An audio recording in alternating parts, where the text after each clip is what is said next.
Mercedes A200 ile birlikteyiz. Sizlerden uzunca bir süredir istek alan A serisi makyajlandı ve daha genç bir görünüme kavuştu. Şimdi ise yanımda duruyor ve bu haftanın test konuğu. Bakalım makyajlanan A200 göründüğü kadar güzel özelliklere sahip mi? Gelin hep beraber inceleyelim.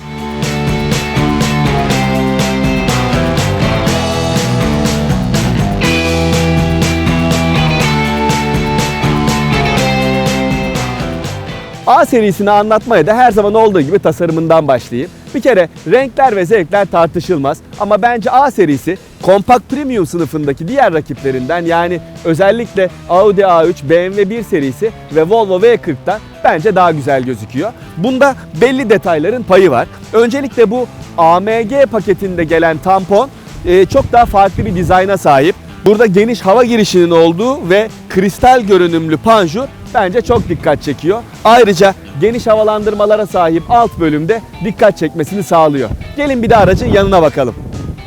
A serisinin proporsiyonları yandan baktığınız zaman da gayet güzel görünüyor. Özellikle bu ön taraftan başlayarak arkaya doğru yükselen bu çizgi araca dinamik bir hava katıyor.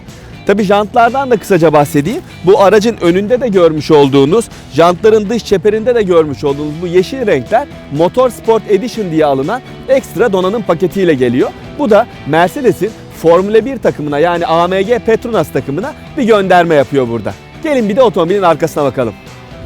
Peki arkasında ne gibi değişiklikler var? Burada da çok büyük farklılıklar olmadığını söyleyebilirim. En dikkat çekici parça tabii ki stop lambasında.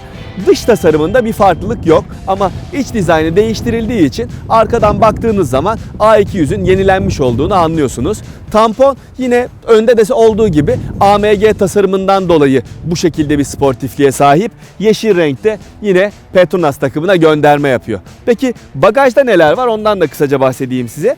Burası 341 litrelik yükleme hacmi sunuyor. Rakiplerinden, yani BMW 1 serisi ve Audi A3 Sportback'ten birazcık daha küçük. Baktığınız zaman bu sınıfın beklentilerini karşılayabiliyor. Bence bir tane dezavantajı var, o da burası, yani yükleme ağzı biraz dar olduğu için buraya büyük yükleri koymakta biraz zorlanabiliyorsunuz.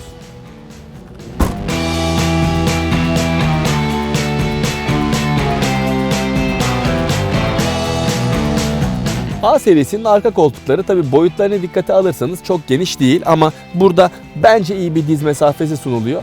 Baş mesafesi için aynı şeyi söyleyemem. Burası o kadar cömert değil. Özellikle kafanızı oynatmaya çalıştığınız zaman biraz çarpabiliyorsunuz. Ama bu sınıfın beklentilerini karşılıyor.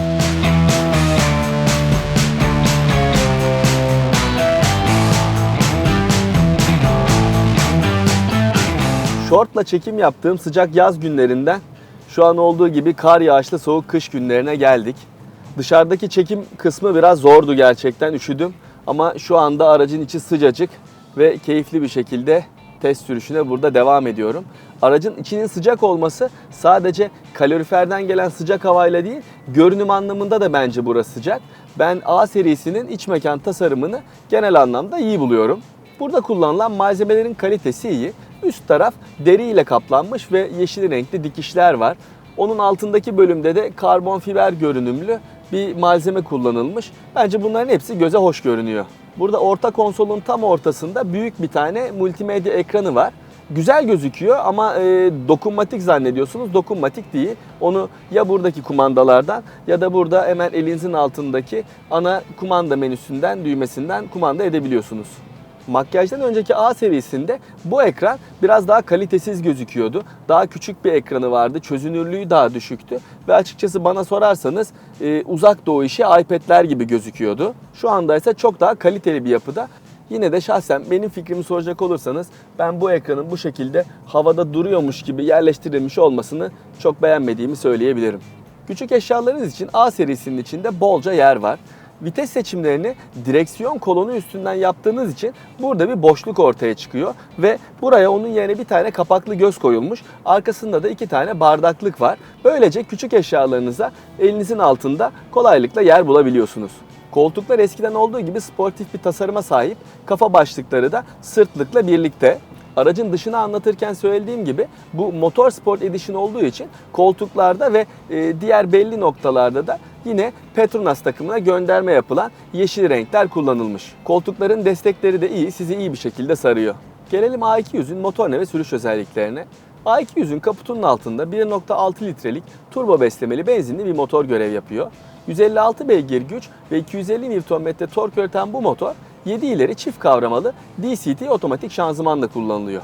Motorun gücü iyi, performans beklentilerinize iyi cevaplar alabiliyorsunuz. Şanzımana manuel olarak müdahale etmek istediğinizde ise direksiyonun arkasındaki kulakçıklarla seçimleri yapabiliyorsunuz. Vites geçiş hızı da fena değil. Normal şartlarda sarsıntısız geçişler sağlanıyor. Fakat belli durumlarda şanzımanın kafası karışabiliyor ve bazen özellikle trafikte hareket ederken sizi biraz silkeleyip rahatsız edebiliyor. A serisi yalıtım anlamında bana bir zayıflık hissettirmedi. Compact Premium sınıfındaki diğer rakipleriyle benzer bir yalıtıma sahip. Direksiyon tepkileri iyi, isteklerinize hızlı cevaplar verebiliyor. Bunun yanı sıra yumuşak olması da birçok kullanıcıyı memnun edecektir diye düşünüyorum, özellikle de kadınları.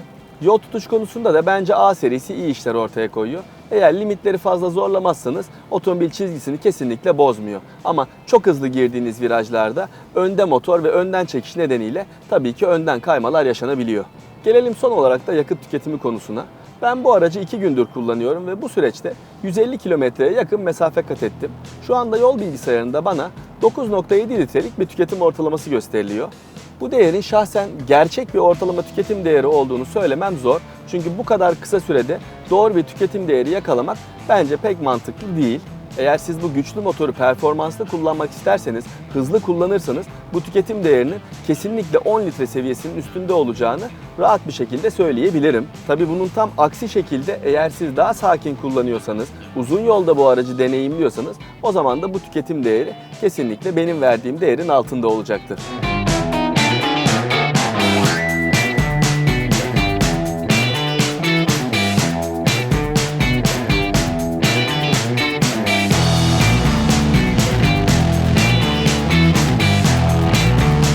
Mercedes A200 güçlü benzinli motoru ve sportif görünümüyle performans meraklarının dikkatini çekecek gibi gözüküyor.